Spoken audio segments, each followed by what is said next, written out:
Well done. Good to see you.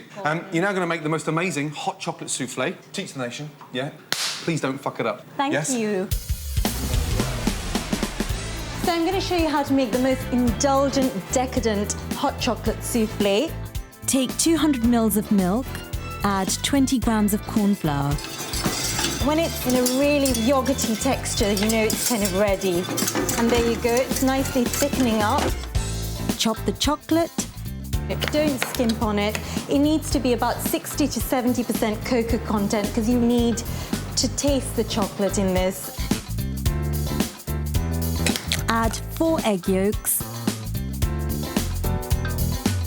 It's really important that the chocolate is a little bit cooler, otherwise what you get is this horrible scramble from the eggs. My mother used to say a clear work surface is a clear mind. Gordon's got all these dishes to do. I hope he's a good washer-upper. Whisk the egg whites.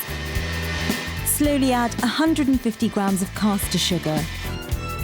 Now remember, this is what's breathing the life into your chocolate mix, so you don't want to overwork the mixture, you don't want to get too enthusiastic. More washing for Gordon. Really voluptuous, you can see it almost heaving, it's really sexy. Butter a ramekin and dust with grated chocolate. Clean the rim, otherwise your soufflé won't rise.